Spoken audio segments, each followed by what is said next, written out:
Tamo aí, gente, então, como continua repercutindo, né, bastante, o papo lá, meu e do Ian, com o Galo com o Chavoso. Aliás, é bom que a galera repercuta, porque eu acho que foi importante, é um papo fundamental, enfim, já falei isso várias vezes. Hoje vamos reagir aqui, porque já que a gente reagiu a muito chorume até então, né, sobre o papo, vamos reagir aqui ao camarada Jones, né?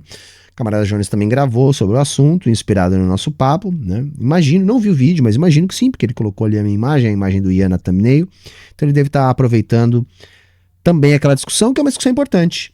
E eu tô curioso para ver o que Jones vai dizer, porque, bom, diferente do Bugalho, diferente do Carlito, Jones é um camarada qualificado, a gente diverge muito, não quer dizer isso, né? Jones com certeza discorda de muitas posturas minhas, tem algumas coisas da prática de Jones que eu também discordo, ok, mas a gente reconhece que o camarada Jones é um camarada qualificado, o camarada está do nosso lado, e eu quero aqui ouvir atentamente a crítica dele, até porque é relevante o que ele diz, e tenho certeza que ele deve ter acrescentado alguma coisa ao debate. Então, bora lá, bora pro vídeo, sem mais delongas.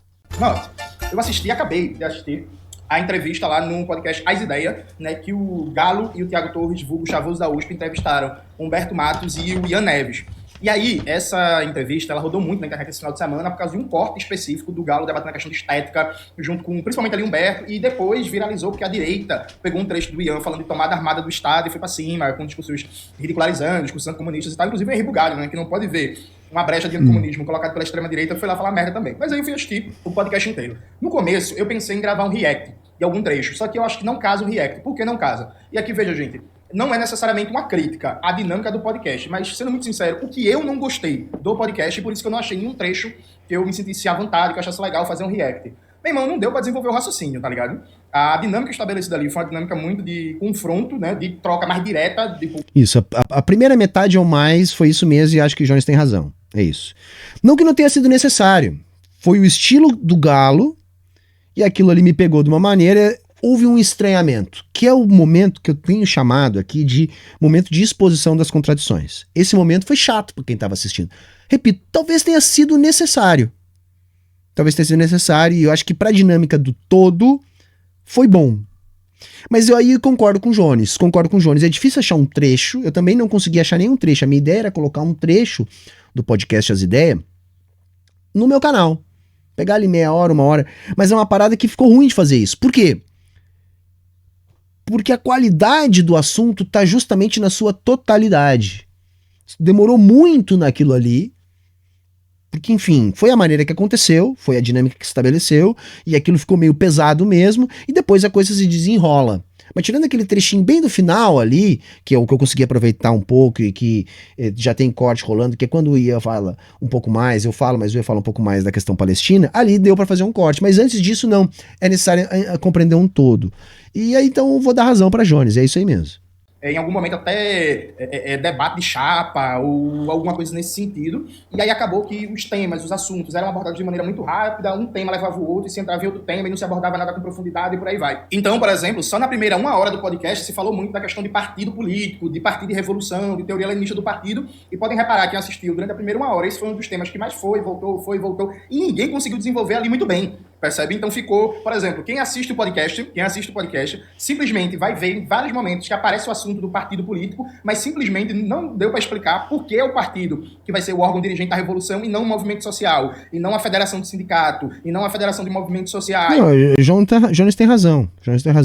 Porque a gente, quando começava a desenrolar, o Galo vinha com um questionamento. Na verdade, o Galo queria provocar. Veja, e eu não tô nem falando isso no sentido pejorativo. O Galo foi ali naquele podcast, na minha interpretação, com uma missão. Eu quero fazer determinadas provocações. Eu quero tirar esses playboy do seu conforto de falar sobre revolução, sobre teoria, coisas que eles estão acostumados a falar nos podcasts. Eu quero tirar eles da zona de conforto. Ele conseguiu. Mas o ônus é esse que o Jones está falando. A coisa não conseguiu se desenrolar. A gente fala, né? Eu falo, olha, no final vai ter que ser um partido político. Não interessa como é que ele comece. Mas ficou muito assim, porque a conversa ficou picada. Eu vou dar razão para Jones também. Então eu não gostei muito da dinâmica do negócio, eu acho que acabou que ficou várias coisas abertas, inclusive pode gerar até algumas injustiças ao pensamento de Ian e ao pensamento de Humberto, e até ao pensamento do Galo também, que fazia bastante intervenções. Por exemplo, eu senti muita falta da intervenção do Chavoso. Eu achei que o Chavoso ficou muito calado durante todo o podcast. Mas acaba que... É verdade, mas assim, ó, a gente tem que falar uma questão da personalidade do Chavoso. O Chavoso, eu não conheço ele bem, não é meu amigo, não tenho intimidade nenhuma, mas ele me parece um cara tímido. Tanto dos outros podcasts não, lives que eu já fiz com o Chavoso, quanto lá, sabe? Tanto é que depois, na parte final do podcast, o Chavoso se solta e aí ele fala bastante. O Chavoso fala muito bem, o Chavoso é um cara muito competente, mas no início ele parecia estar tímido. Eu acho que a expressão que eu tenho é essa, assim. E o Galo, com aquela maneira dele de se impor, né, colaborou ainda para que ele ficasse mais em silêncio. Mas, de fato, faltou mais o Chavoso, sobretudo na primeira metade do podcast. Eu acho que por causa da timidez dele, somada à questão mais incisiva do Galo de tentar, desde o princípio, deixar bastante claro que era aquela provocação ali que ele queria fazer com a gente. Intervenções muito rápidas e aquela troca e vai e volta e vai e volta e vai e volta, ninguém conseguiu ali desenvolver muito bem o que pensa. Então, sei lá, por exemplo, teve uma fala do Ian que ele falou umas 6 vezes, mas não desenvolveu, que eu fiquei assustado, que foi o Ian comparando ao P com os Panteras Negras, assim, tipo, não dá. E aí o Ian, que nunca desenvolveu, e atenção, gente, você que é militante da UP, pelo amor de Deus, não vai dizer que você ataque, não vai fazer falta polêmica em rede social e por aí vai. Eu não faço não, acalme seu coração. Mas veja, o Ian, basicamente, ele colocou como segredo de sucesso dos Panteras Negras a política assistencial que eles tinham, e é verdade, e eu acho equivocado, eu acho problemático colocar isso ou como central ou como grande elemento, ainda que, inegavelmente, foi parte da montagem da base social e do crescimento dos Panteras Negras. Mas eu concordo com o Jones, concordo, é uma crítica válida, mas ali naquele contexto, camarada Jones, quem puxou esse assunto foi o Galo, e aí o Ian tava dando razão pro Galo no sentido assim, não, de fato isso é importante, né, e eu não sei exatamente como soou, mas eu ali na mesa senti dessa maneira. Mas, de fato, eu acho que não é esse o ponto central, mas certamente isso é relevante e foi um assunto trazido pelo Galo. Mas massa, vamos ver o que o Jones vai desenvolver aqui. Compara a UP com as Panteras Negras porque a UP também tem uma política assistencial, né? As casas de referência para mulheres vítimas de violência, na pobreza, na miséria, sem casa, as outras políticas de trabalho de base da UP, né? do MLB, do Movimento de Luta por Moradia e por aí vai. Mas veja, gente, essa comparação é desmedida. Se for assim, o MST é parecido com os Panteras Negras, porque o MST tem escolinha para criança, o MST tem atendimento para a população, o MST tem cozinha solidária, distribui alimentação, o MST tem corpo técnico para, por exemplo, mutirão, para construir casa, tem assistência também para mulher vítima de violência, tem assistência psicológica. Tipo assim, em termos de pensar um conjunto de políticas assistenciais para a classe trabalhadora, o MST, inclusive, é muito mais avançado, com muito mais estrutura, com muito mais políticas sociais do que a UP. Aí o MST parece com Panteras Negras. O MST é mais antigo, maior, tá mais tempo se organizando, é mais organizando. Ok, Jones, sem galha, é isso aí. Aí o PT nos anos 80, que fazia muito essas políticas assistenciais, muito mesmo. O PT dos anos 80 é parecido com as Panteras Negras. Aí o PCB, antes do golpe de 64, e o PTB é pós-ditadura, o PTB de Jango e Brizola, que também fazia muita política assistencial. Por exemplo, na época dos anos 50, 60, analfabeto não podia votar, né?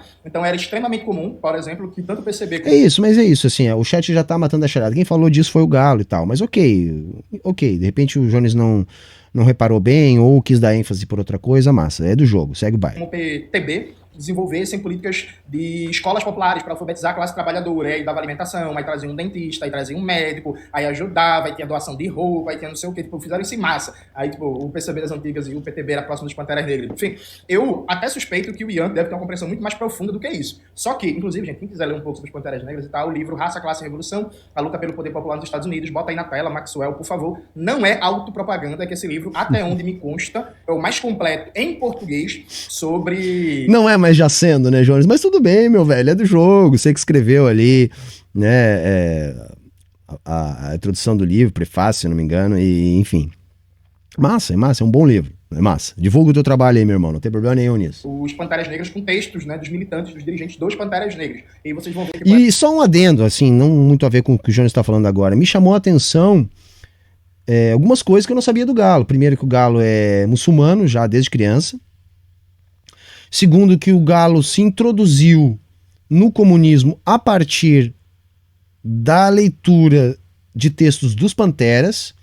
Então ele vem dessa raiz aí. Por isso que o Galo puxa isso aí. O Galo tem mais proximidade com a UP. Ele disse várias vezes ao longo do nosso papo, tanto ao vivo como depois, que ele vê a UP muito mais com a cara da quebrada. E a gente até tentou explicar para eles que a UP é uma frente de massas, né, do antigo PCR, que o PCB não é isso, que o PCB é um partido de vanguarda.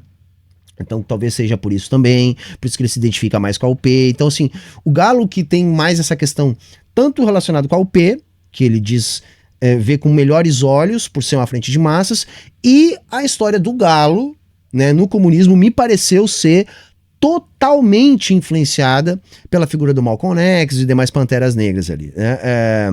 Muito massa, inclusive, e digo pra vocês, o Galo tem um pensamento revolucionário extremamente avançado. Isso não significa que ele é perfeito, isso não significa que ele não erre, isso não significa que ele saiba manejar as categorias da melhor maneira possível, não é isso. Né? Ele é, para mim, um autêntico intelectual orgânico e que tem um pensamento revolucionário extremamente avançado. Evidentemente, ainda tem alguns limites, evidentemente, ainda tem muitas contradições, mas, galera, é assim mesmo, né? Todo o grande líder é um poço de contradições. E mais, o Galo quer para si essa responsabilidade.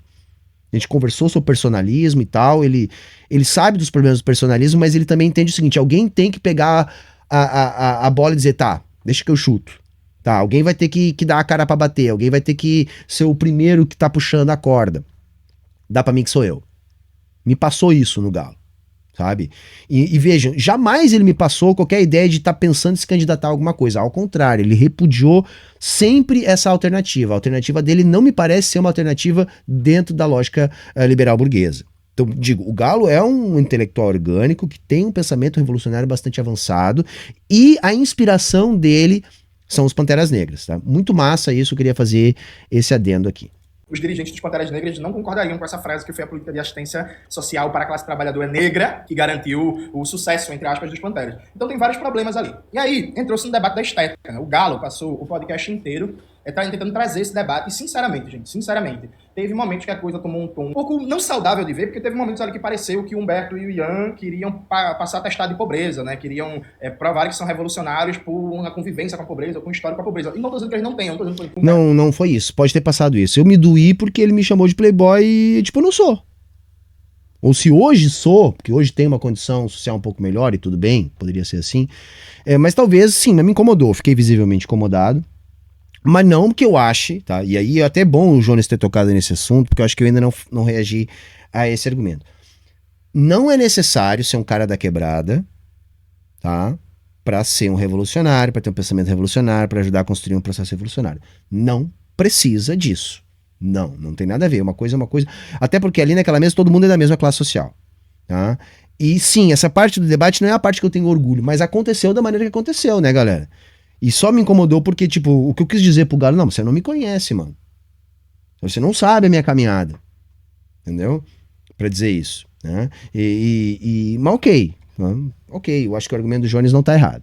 Que o Humberto não é um professor que a vida toda precarizada, não se trata disso. É que o debate acabou girando muito em torno disso. E aí eu vou dar um mero pitaco, sabe? Uma tentativa de contribuição. Eu acho que o Galo está certo, estando errado. Por quê? O Galo parte de um diagnóstico que está correto, inclusive eu já fiz vários vídeos aqui no meu canal debatendo isso, que é a maioria das organizações de esquerda e das lideranças de esquerda está afastado do grosso da classe trabalhadora. Se você pegar os dados do IBGE, você vai ver que o Brasil tem mais ou menos 95 milhões de trabalhadores e trabalhadoras, né? E aí isso em dado economicamente ativa, né? Desconsiderando aposentados, crianças, por aí vai, enfim. E aí, bicho, a real é o seguinte, a imensa maioria dessa classe trabalhadora está desorganizada. Isso a gente pode dividir em 3 grandes grupos, por assim dizer. Desde o ponto de vista das grandes e médias cidades, principalmente na faixa litorânea, boa parte dos trabalhadores de carteira assinada não está sindicalizado, né? O Brasil, por exemplo, tem um dos menores índices de sindicalização da sua história, depois da contra-reforma trabalhista. Não está sindicalizado, não está em nenhum partido, não está em nenhum movimento social e por aí vai. Ainda nessa faixa litorânea, né, de trabalhadores e trabalhadoras de grandes e médias cidades, você tem uma explosão gigantesca de informalidade e de desemprego. Hoje tem mais trabalhadores e trabalhadoras da informalidade do que com carteira assinada. Sim. A maioria dessas pessoas da informalidade e no desemprego também não está organizada. A imensa maioria também não está organizada. E aí você pega um terceiro grupo de trabalhadores e trabalhadoras, que são os trabalhadores e trabalhadoras das cidades pequenas em médias mais afastadas do litoral, né? Aquela realidade que é, por exemplo, em Pernambuco, dos trabalhadores e trabalhadoras do agreste e do sertão do estado, né? Que tem ali mais ou menos 30 e tantos % da população do estado de Pernambuco. A maioria dessas cidades pequenas e médias, ou até microcidades, cidades de 2, 4, 5, 6 mil habitantes, a maioria dessas cidades você não tem um movimento negro, você não tem um movimento feminista, você não tem um movimento LGBT, você não tem um movimento ambientalista, você não tem PCBRR, você não tem UP, você não tem MTST, você não tem MST, você não tem MUST, você não tem PSOL, você não tem Sem Flores, você não tem esquerda marxista, você não tem MEI, você não tem Revolução Solidária. Tem, quando muito, PT, PCdoB. Tá bom, desenvolva, entendi seu ponto. Onde é que você quer chegar, meu irmão? Vamos lá, mas tá isso, tá bom, vamos ver.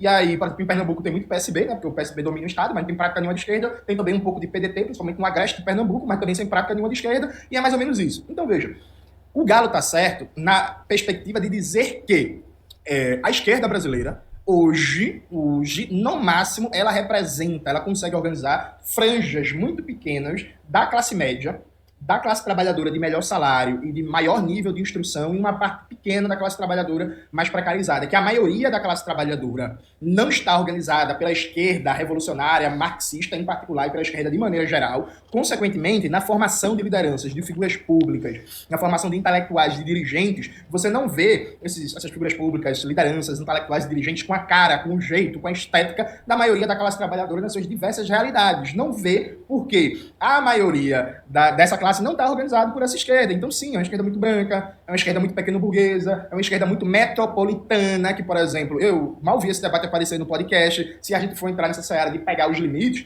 a gente pode ver que, embora Humberto more numa cidade muito pequena, o debate girou muito em torno de uma realidade do que é a existência da classe trabalhadora e das periferias brasileiras dentro da perspectiva de uma cidade grande, próxima do litoral. Isso, né? Isso é um ponto foda. Eu falei já sobre isso, mas é um ponto foda, assim. Isso é uma crítica que a galera tem que entender. A realidade das cidades pequenas é completamente diferente. Até em termos de disposição de ocupação do território. É completamente diferente, gente, tá? Então, assim, a gente não vê muito uma liderança política, partidária, intelectual, um formulador dos interiores do Brasil, das cidades pequenas do Brasil. Enfim, então veja, o Galo tá certo no diagnóstico. Isso é inegável, tá ligado? Isso é inegável. A maioria da galera é, sim. Principalmente você pega os deputados e deputadas federais de esquerda, você pega os candidatos a prefeito da próxima eleição, que já estão aí mais ou menos colocados, você pega os presidentes e presidentas de partido regional, e por aí vai, sim, é inegável, gente. A maioria da galera é classe média, é branca, é uma galera que não trabalhou na vida, é uma galera que fez curso superior, e por aí vai. Não é fez curso superior, partindo da periferia e conseguiu acessar a universidade. O pai e a mãe fez curso superior, ele tá fazendo também, por aí vai. Veja, isso é inegável. Agora, qual é o problema? A gente não pode entrar num campeonato de procurar quem está mais afastado da classe trabalhadora na perspectiva de deslegitimar ou colocar em xeque tudo que está fazendo hoje. Eu explico. Veja, o podcast que o Galo e o Chavoso estavam ali tocando, veja, é um podcast de mais de 2 horas e meia, gente. Você pega os dados do IBGE e você vai ver que, por exemplo, 45 milhões de trabalhadores e trabalhadoras no Brasil simplesmente não têm renda para ter um pacote de dados para ouvir esse podcast. Pô, mas isso eu falei, meu camarada. Que bom que você está levantando de novo esse ponto aí. Mas isso eu falei. Quando o Galo me questiona o porquê, eu disse, olha, tem aí sim um recarto social. Né? Porque o que é para todo mundo, que é o ponto que o Carlito acho que não entendeu, que ele ficou lá repetindo que a gente falou que não tem internet no Nordeste. Quando o que eu disse foi justamente isso. Não, quando a pessoa mais pobre tem acesso a um chip de celular, ela normalmente tem aquele plano que vem WhatsApp e Facebook, feed de Facebook e WhatsApp. E é aquilo que eu tentei falar, a plataforma de streaming ainda tem um recorte social. Por quê? Porque, porra, é exatamente o que o Jones falou. Se você vai assistir 3 horas de podcast, você come toda a sua franquia. Se você já não tem um plano um pouquinho melhor, e aí acaba tendo um recorte social. Massa, é bom que o Jones voltou nesse ponto, porque eu falei esse ponto no debate. Inclusive, você pega os dados de endividamento das famílias brasileiras, o Brasil hoje tem 70 milhões de famílias, de pessoas, aliás, com nome negativado, né, com nome sujo.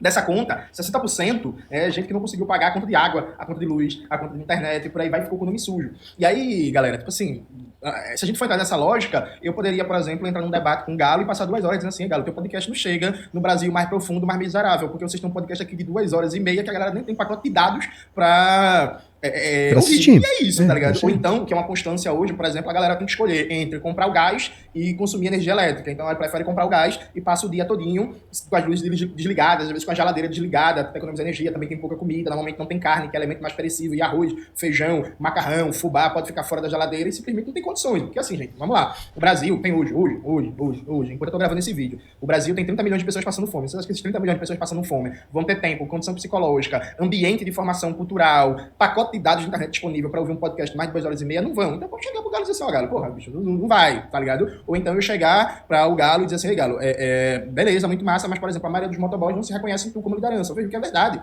Assim como a maioria dos trabalhadores não se reconhece em mim como liderança, não se reconhece no partido político, no projeto político que eu defendo como liderança. Assim como a maioria das quebradas de São Paulo não reconhece o Chavoso como liderança. O Chavoso tem muita entrada? Tem. O Galo tem muita entrada? Tem. O Ian tem muita entrada para o trabalho que faz na internet? Tem. O Humberto tem muita entrada para o trabalho que faz na internet? Tem. Mas ninguém hoje no Brasil tem uma perspectiva majoritária na classe trabalhadora. Toda e qualquer iniciativa hoje, ela necessariamente vai ter uma característica de ser minoritária frente ao tamanho da classe trabalhadora. Então, por mais que o trabalho social esteja sendo bem feito, por mais que o trabalho sindical esteja sendo bem feito, por mais que o trabalho de moradia esteja sendo bem feito, por mais que o trabalho de comunicação esteja sendo bem feito, ela vai ser minoritária. Então, pegue, por exemplo, o MTST, o maior movimento de luta de moradia do Brasil, não é isso? Perfeito. O MTST não consegue organizar 10% das pessoas que estão sem casa ou ameaçadas de ficarem sem casa por causa do preço dos aluguéis no Brasil inteiro.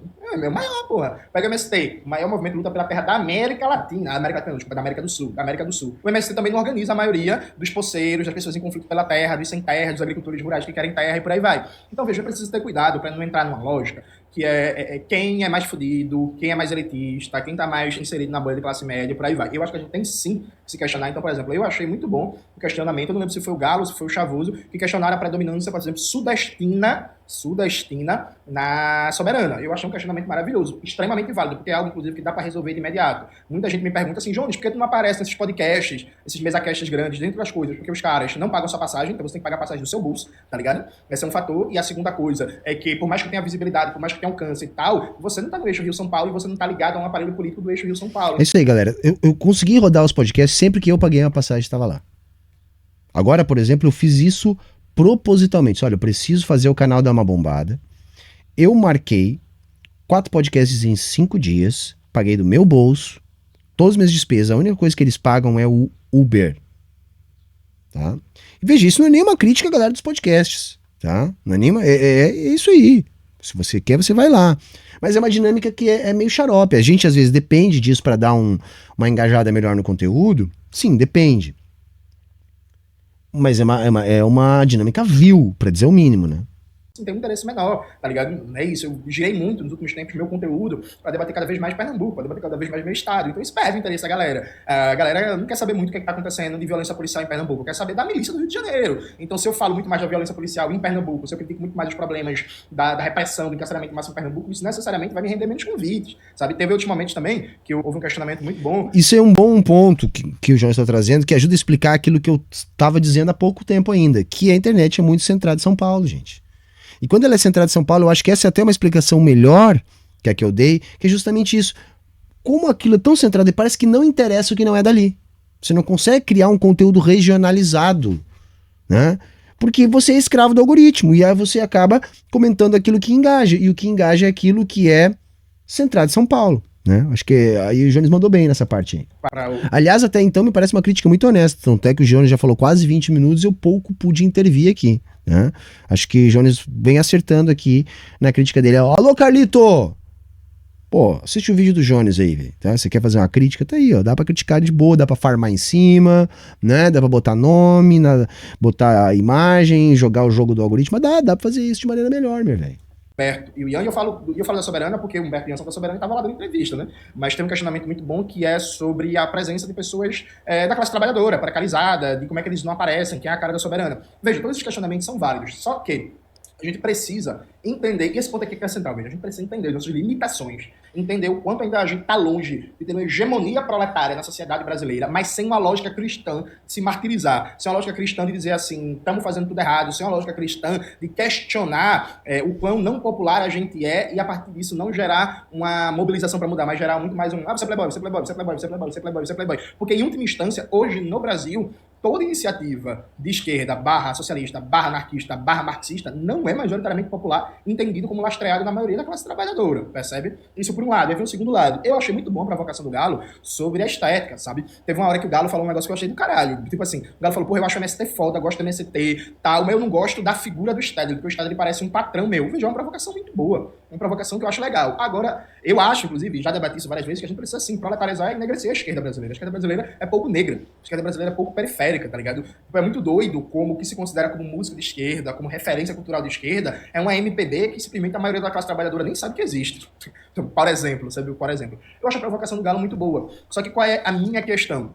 A minha questão é a gente fazer esse debate atentando para o fato de que a gente precisa sim penetrar na periferia, que a gente precisa sim conseguir organizar e auto-organizar a classe trabalhadora mais precarizada, mais pobre, mais fodida, a classe trabalhadora das cidades pequenas, porque veja, o debate sobre organizar a classe trabalhadora de uma periferia, de uma metrópole, de uma capital, não é o mesmo que organizar a classe trabalhadora pobre de uma cidade de 50 mil habitantes. Nunca esquecer disso. Tá? Organizar a classe trabalhadora no Ibura, aqui em Recife, não é a mesma coisa que organizar em Bezerros, no Agreste Pernambucano. Não esqueça disso. A gente precisa fazer tudo isso, mas a gente precisa também ter uma perspectiva de organização política que garanta a hegemonia proletária e que organize também, e aqui presta atenção, e que organize também a classe média, a classe trabalhadora de melhor salário, a classe trabalhadora da cidade grande, a classe trabalhadora da cidade pequena, a população da cultura, alguns profissionais liberais. É claro que a nossa prioridade não vai ser organizar a classe média nem a classe trabalhadora de melhor salário, mas é também parte da nossa luta política. Porque... Pô, é exatamente o que eu tava falando há meia hora atrás aqui,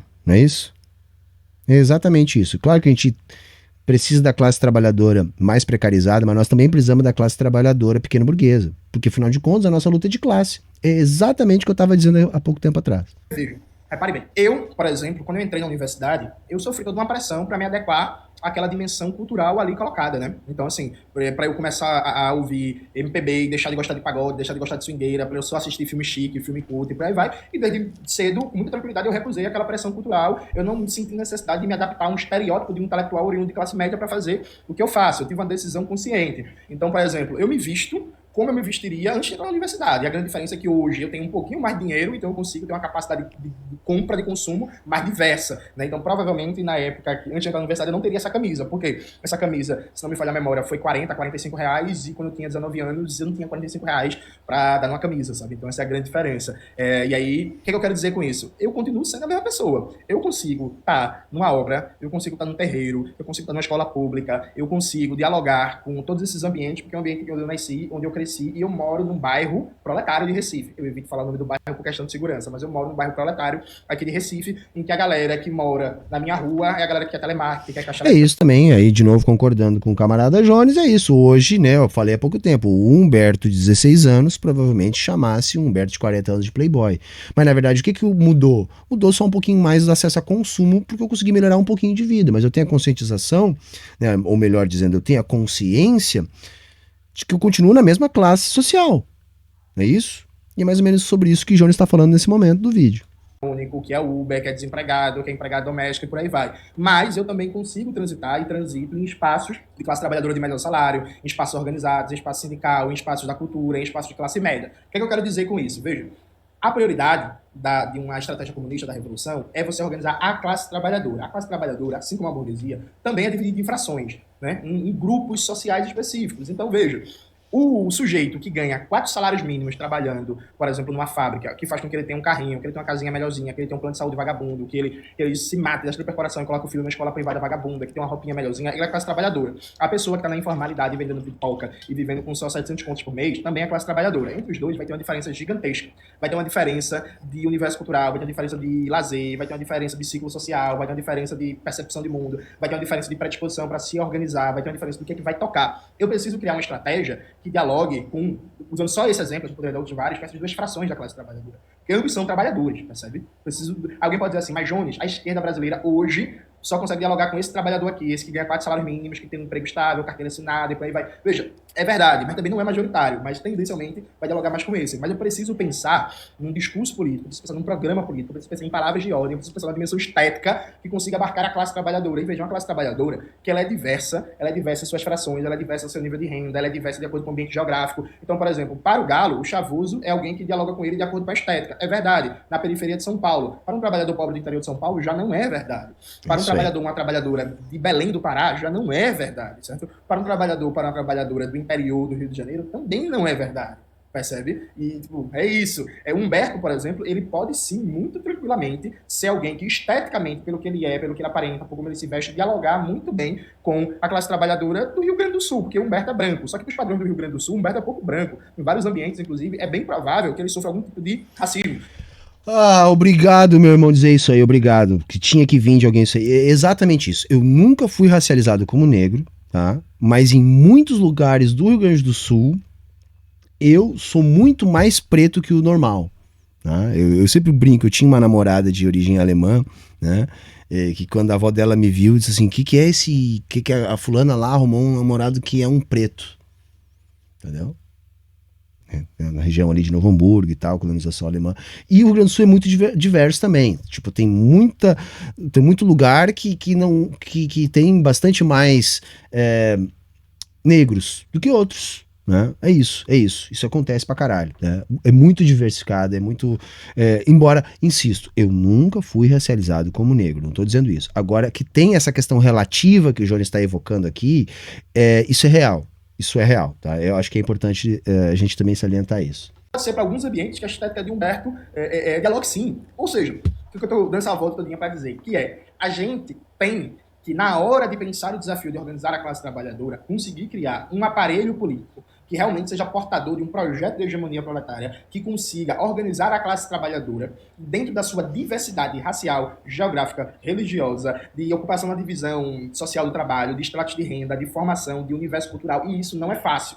O que eu senti falta naquele debate, e várias pessoas apontaram, foi uma perspectiva que me pareceu uma certa universalização do que é a realidade periférica da periferia de São Paulo para o Brasil. Então, quando o Galo diz assim, a estética importa, eu vou ter muito mais facilidade para dialogar com o Chavoso do que com o Humberto. Veja, o Galo tá certo. É verdade. Só que aí, veja, existem estéticas, existem formas de ser. Existem formas de ser da classe trabalhadora. Percebe? Formas de ser da classe trabalhadora. Então, por exemplo, se o Thiago fosse na minha favela, fosse eu e ele na minha favela, na Borborema, não é porque eu sou de lá não, viu, gente? Mas veja, vamos imaginar que eu não sou nem sido criado na favela da Borborema. Alguém com o meu jeito de se vestir, alguém que não tem tatuagem por aí vai, teria muito mais possibilidade de fazer trabalho político, de fazer trabalho de base, por exemplo, do que o Chavoso. Porque a forma como a estética do Chavoso reflete em algumas periferias de Recife é diferente do que pode ser para São Paulo. Então, há uma perspectiva, gente, de pensar a concretude da classe trabalhadora. E pensar a concretude da classe trabalhadora passa para a gente entender essa dimensão diversa, desde ocupação na divisão social do trabalho, até nível de renda, consequentemente padrões de consumo, de formação, do universo cultural, até,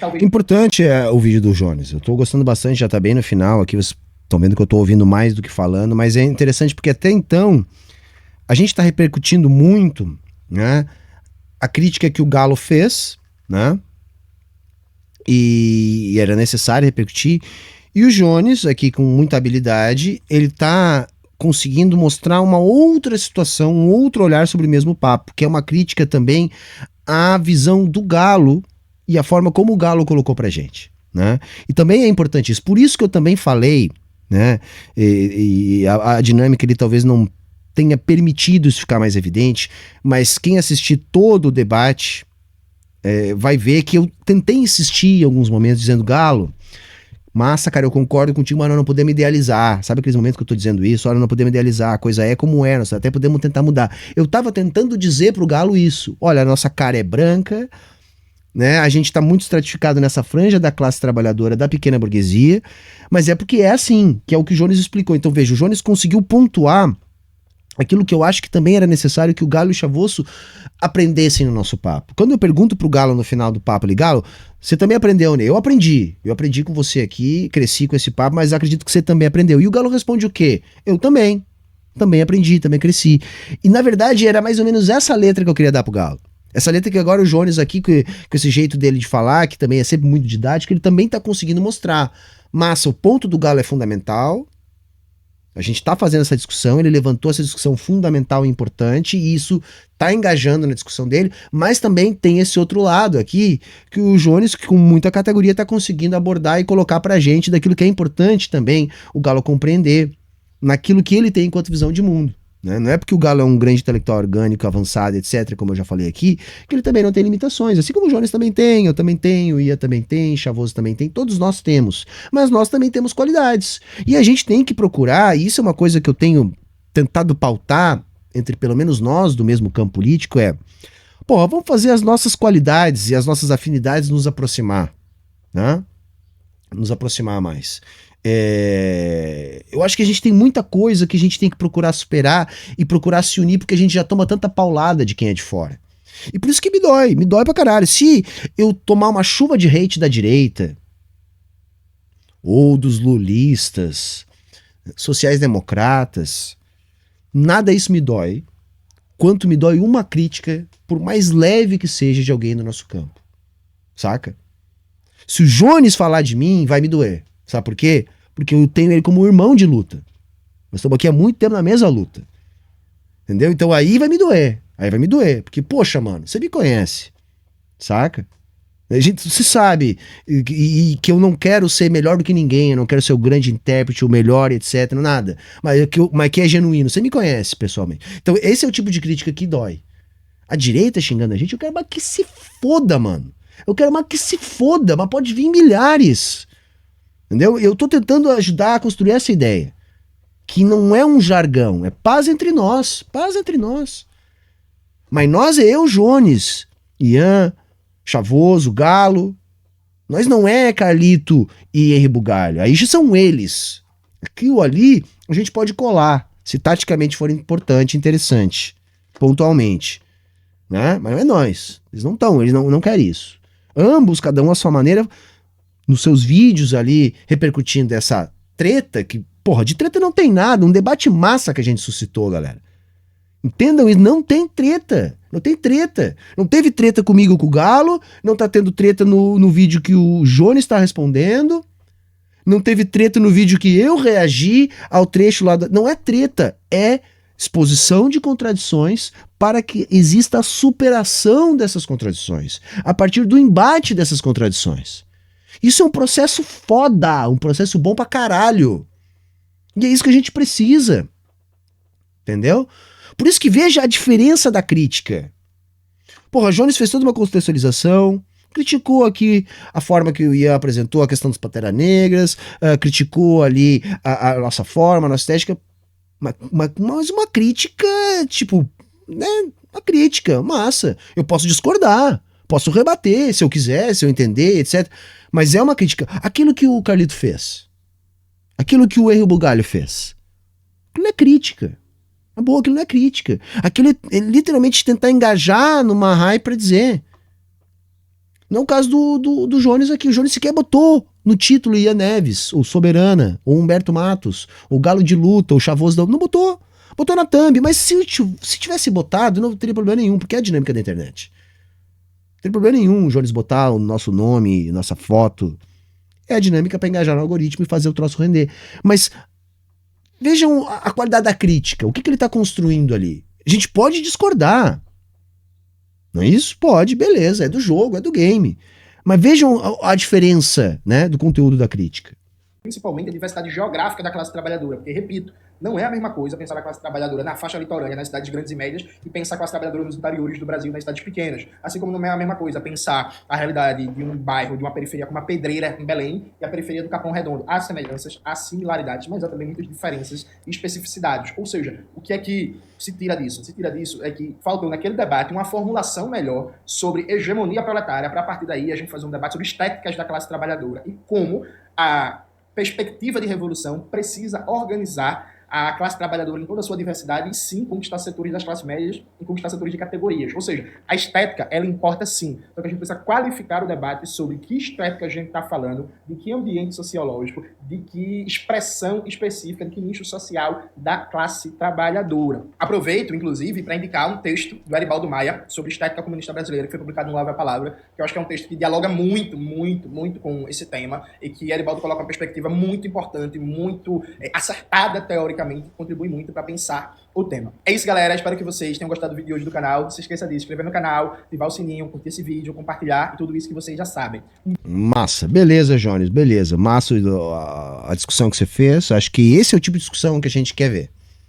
Seja para sentar o pau, criticar, mas faz direito, sabe? Você quer surfar a hype, quer botar o nome e a foto na thumb, massa. Né? Quer tirar a sua casquinha também pra ganhar view? Massa, é do jogo, não tem problema nenhum. Eu tô fazendo isso aqui agora, não tem problema nenhum. Mas, porra, vamos fazer um troço direito, né, mano? Faz um troço direito, vamos fazer uma parada direita. Acho que Jones acertou muito no tom e no conteúdo desse vídeo.